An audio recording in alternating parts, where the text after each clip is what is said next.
on our Entertainment Thursday. And just what you heard, that is actually our next guest. That is Emily Ochango, aka Rupees. Yes. Why Rupees? Does that go even in line with your name? Okay, previously, my name is Emily. Yeah. So previously, my account nilikuwa nayo YouTube, nilikuwa najita Amelia Rupees. It's from Emily, just Amelia Rupees. Then when I opened my new account, I thought to myself, why Amelia? It's Amelia, it's a bit boring. Customer, let me just go with Rupees because I love Indian series. So this is actually where the name came from. That's what I wanted you to tell us. Hii jina ilitoka wapi, because haikai jina zako. Unajua unapata wasanii wanashikanisha kama ni Emily Ochango, they find a way to shikanisha Emily with Ochango, you know, your or name just something. speaks a lot. Yeah, and it's a big thing for artists. It's a way of like selling your brand in one way or another. So you began doing music professionally in 2019. Yes. It's been 3 years of doing music. You actually do secular music. Yeah. Just like the artists we had prior, art in itself is not an easy thing to do. Utapata watu wengi mtu anakuambia anafanya hii, like you did hospitality in school. Anafanya hospitality, ama they are doing makeup, like also what you did, and then music is on the side. So pia kuna hiyo aspect ya not taking music with the seriousness it deserves. And I just want you to tell us from your perspective, why are we still living in that state of not taking art as serious as it needs to be taken? Okay. Shida iko wapi? Shida hapo ni, you know, in music you have to be patient. Yeah, uwezi amka tu imbe wimbo then you feel like kesho utakuwa star. Tunakujua. Yes, you have to be patient. Unaweza toa hata nyimbo 10 watu bado hawakujui. So ukipata mtu mwenye ana patience, wanachoka haraka because wanataka pesa ya haraka, you know, but music haianzi kulipa haraka hivyo, so you have to be patient, na hiyo ndio kitu yenye watu wengi hawana. Yeah. So the biggest thing that needs to take place if you are actually doing art, and this is holistic art as a whole, music is just part of it. It needs patience. What about the aspect you understand business side of it? You know, of late I've actually been so much intentional and focused on anytime we have conversation with artists is I really want to get from them if they understand the business side of music. Because again pia kuna hiyo aspect ya I feel I'm good enough. You know, niko na wimbo kama 10, niko na album kama 3, but unapata ukiongea na huyu msee hajui business side of music, investing in, you know, in the music, pumping in money, getting a management. Talk to me about business in music. Music, what I can say on my side, music is quite expensive. Yeah, because you need a good video. You cannot just put video yote out there, because no one wants to watch vitu kama hizo na mtu ana post kitu yenye iko na quality. Yes, also you need to invest a lot, like your producer. Yes, lazima kupatie kitu mzuri.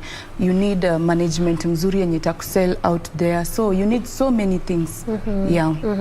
So into the business side of music, but I think it entails more than that. Just I feel like it's more than just the quality of audio, quality of video, hata kwenda for interviews. You know, that's an investment in itself. Uwezi kaa tu hapo like umepost. That's when management comes in. All right. Yeah, they have to make sure wanakuorganizia, you go for interviews, you have to go for when they shows, ndio at least you uanze kuleta hizo pesa tena zirudi back to the nini. But again, Rupees, on the flip side, mtu atakwambia unajua ndo nimeanza tu kufanya muziki. Mimi ni upcoming artist and mimi nimekuwa kwa industry for like 6 months so far. Nitatoa wapi pesa ya kufanya audio, video, bado ni invest kwa management, because in management which entails of the producers, directors, you know, someone to even just book shows for you or even interviews, how tu na wanafaa kulipwa pia. That's investment in itself. So for someone who's like starting, how should they balance it out? For someone who is starting, maybe, you know, some other people, no wonder unasikia watu wengine anasema mimi nimesainiwa under this management. So that is uko na talent but you don't have ile finance ya kwenda kwa studio kufanya video. So if you have talent nzuri, you can write a good song. Yes, you have a good voice.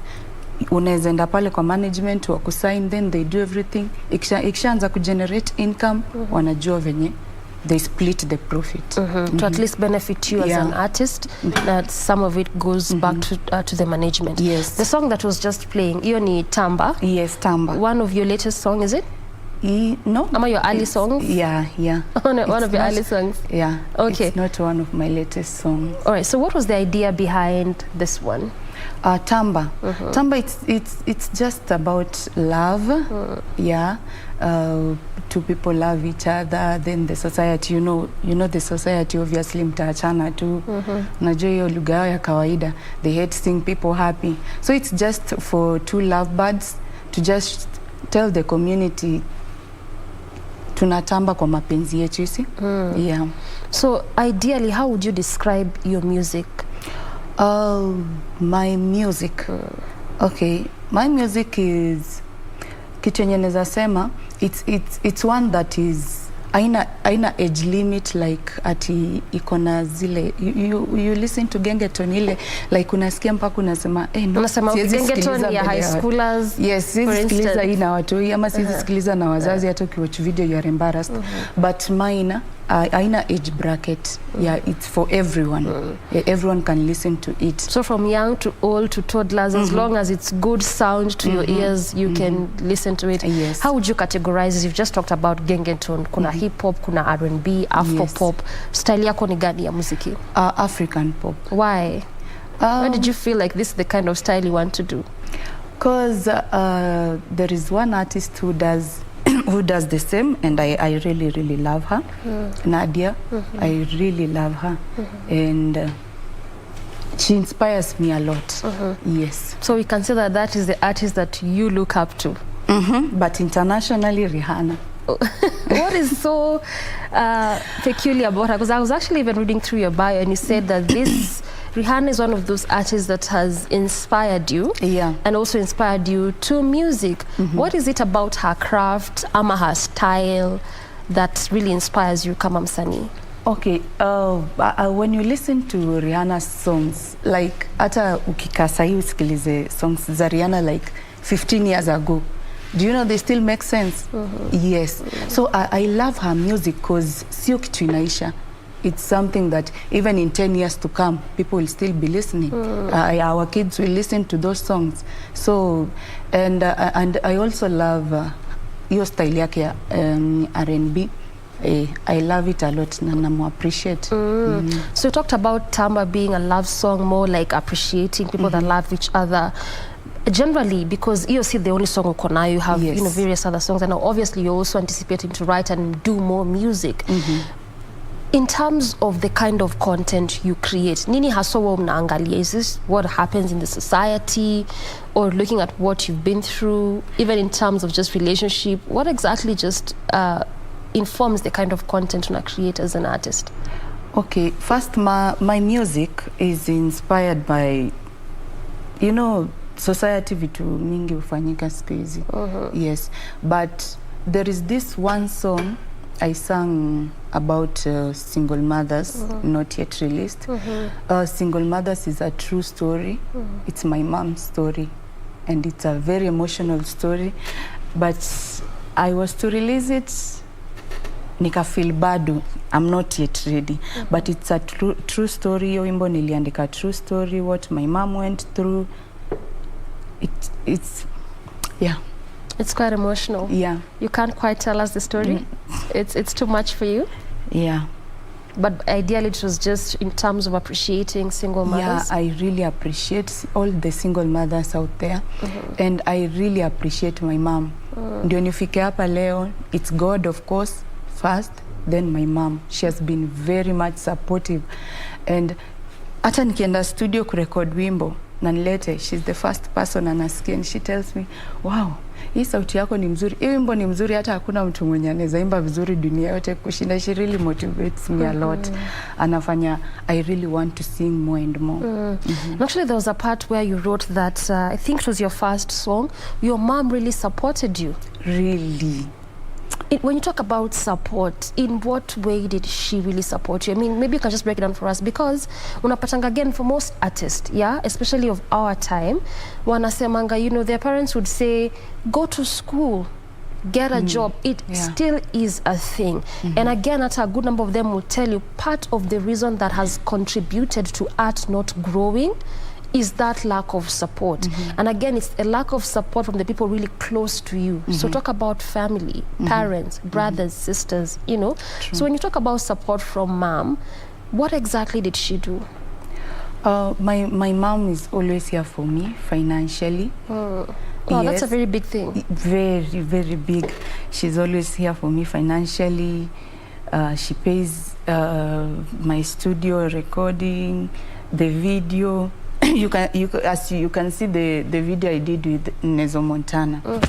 My mom always wants the best for me, and she also inspires some of my songs. Even there was a time she came to me and told me, I want you to sing about this song and this. In fact, Kenya song. She came and told me, umejua nimelala tu nikaota, nataka wimbo ya Kenya. I went to the studio and did whatever she wanted, and it came out. I really loved. Yani sikuwa na hiyo mind ya kufanya wimbo ya Kenya. But my mom said, I want you to do this song. Nilikaa chini, wrote everything, composed, and I really loved the outcome. Yeah. So your mom is your biggest cheerleader. Extremely biggest. Your greatest support system. Greatest. I mean, when you just look at that background, yes, you have a personal story, and you know, because of where you still are in your space, you're not that comfortable to share it, and we respect that. But when you look at that in its own entity, support, particularly kwanza from parents, what would you tell maybe those that are even just watching you, parents that are watching you, when it comes to supporting their children with their craft or in their craft? And this is when it comes to art in general. What I can tell parents is, when you see a talent in your kid, usi shut down. You know, some parents wanaona mtoto ana dance and they feel like, hizo nini una dance? You know, the moment you say that to a kid, una shut down ile talent. Mtoya anaimba, okay, hata kama anaimba wimbo yenye upendi. You know, most of the parents wantakanga wimbe gospel. Wantakanga like sing the word of God. It's quite interesting to see your mom support you. Yes. And whenever you shout at a kid, what are you doing? Unam discourage. You shatter their dreams. Yes. But my mom has always, yani, hata nikidance, she says, haki unajua kudance. She supports hata kama una feel umefanya vitu hakuna. Hata kama na feel nimefanya vibaya. Yani, she believes in me. She really, when a parent believes in her kid or his kid, it's the biggest strength huyo mtoto ako nayo. It's the biggest thing. It speaks volume. Yes, it speaks a lot. Yes. All right, let's talk about Kenya. Yes, umesema it was because mom told you to do it, but again, also we are in this political season space. Na tunaona artists being again instrumental even in how our politics look like. Let me just get your perspective in respect to that. Do you think that music or even art in any way influences our politics? Okay, music, I think it influences a bit, because unapata uko na msanii fulani, unapenda nyimbo zake, then he comes out, sings about maybe a political party of which it's happening right now. Some people feel like, oh, so huyu ni wa hii chama, so I'm going to, I'll be one of kwa hiyo chama kwa sababu I love his music na he's supporting.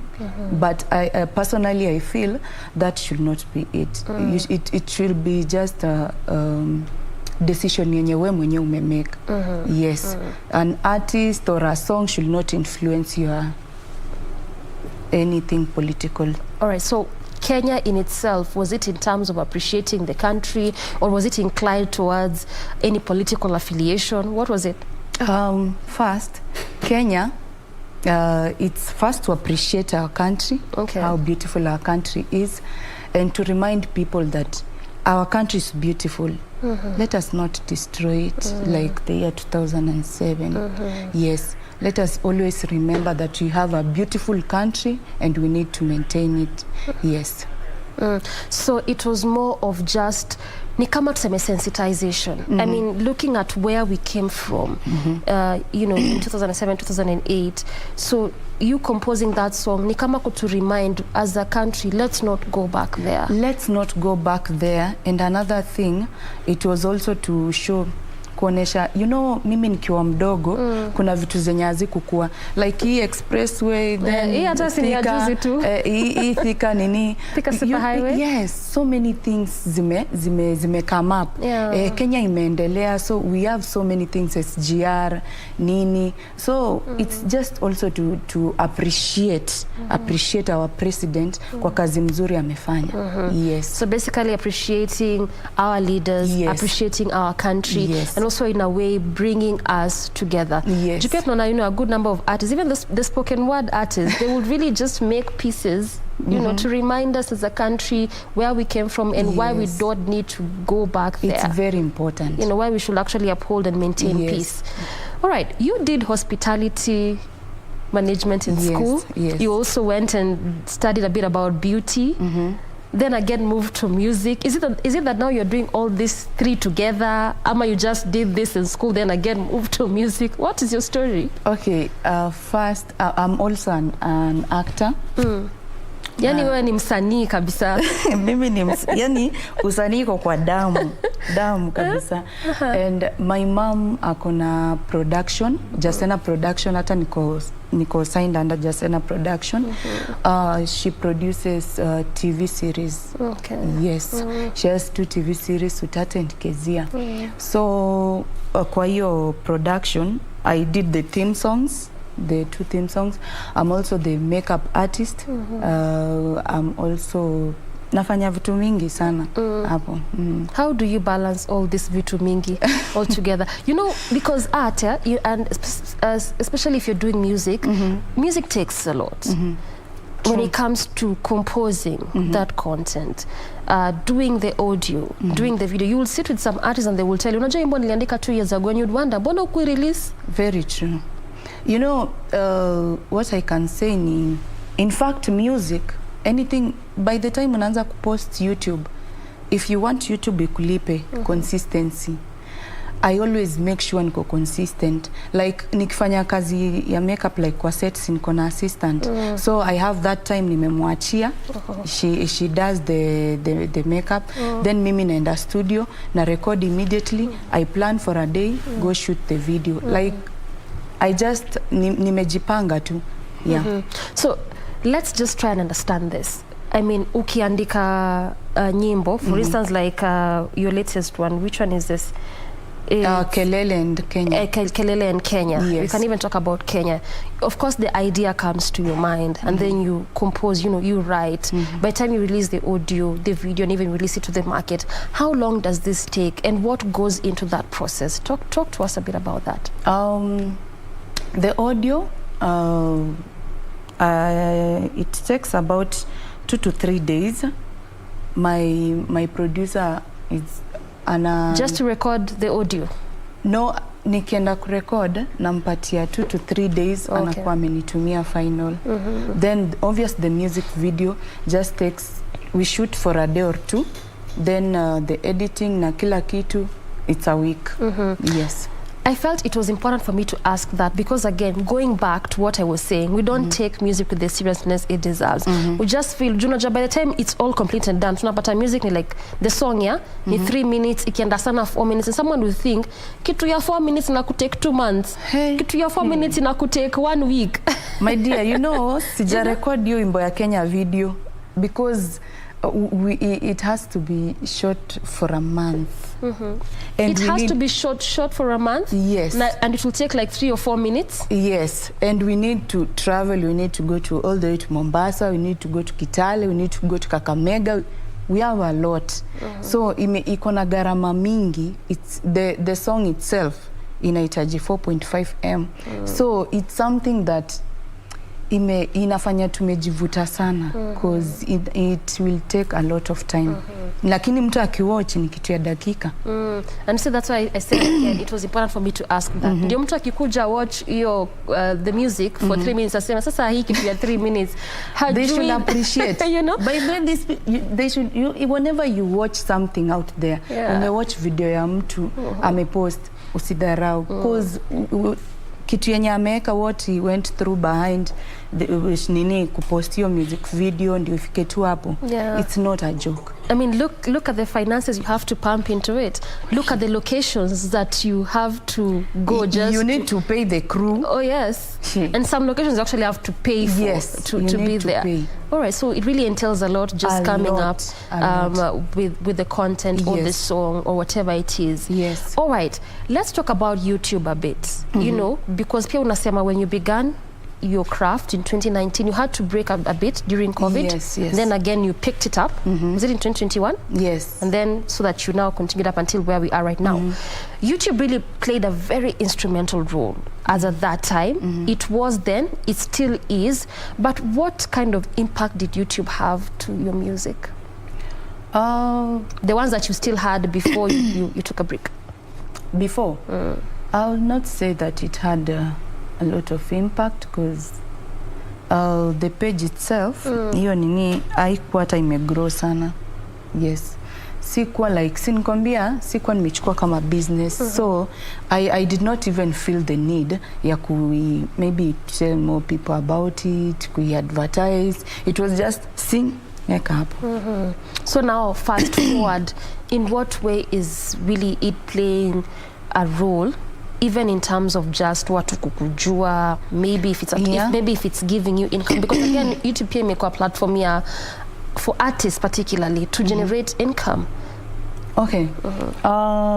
Me YouTube yangu in terms of finance ijaanza kurudisha bado lazima watu. So again that's where it goes back to the patience. You know what I did? When I opened my second page, ilibidi I get a team of 6 people. I printed my t-shirt with my name and picture at the back. And I told them, go to the streets. Just go to the streets, tell people about me. Tell people about me. Kienyeji. Yes. Nikawanunulia bundles. It's that serious business side of music. I'm telling you, ukitaka kitu lazima ujitume. I told them, go to the street, tell people about me, ask them kama wanaweza kupatia simu ukasubscribe. Nikatuma watu hiyo time nilikuwa na 73 subscribers. Ukiwatuma waende wafanye activation. Nikiwatuma waende wafanye activation.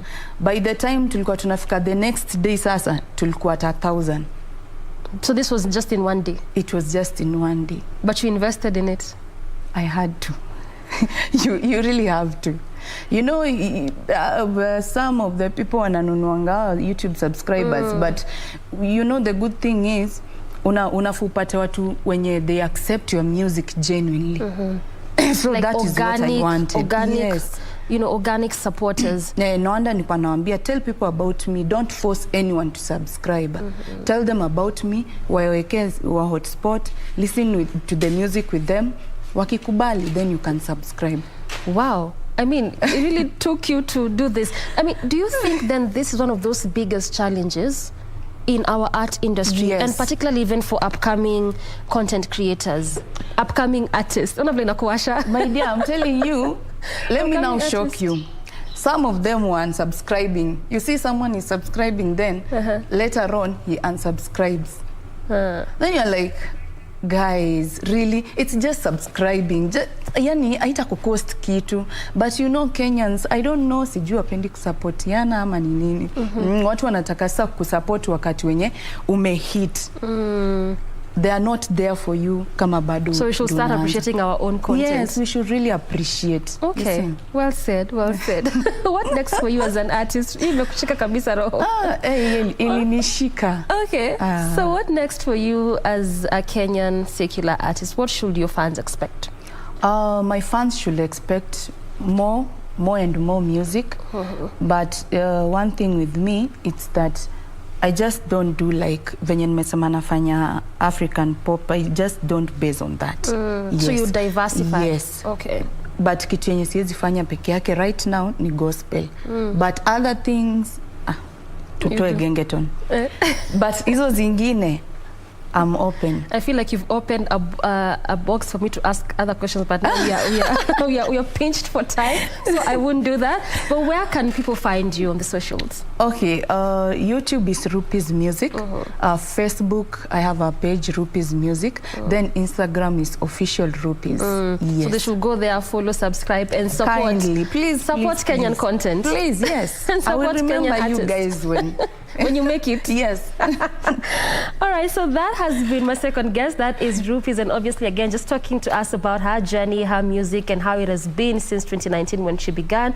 Ultimately, we put this segment as at this point to a close, but we are not yet done with the show. Still plenty more on the other side of this break on Matters Entertainment Thursday, so stick around.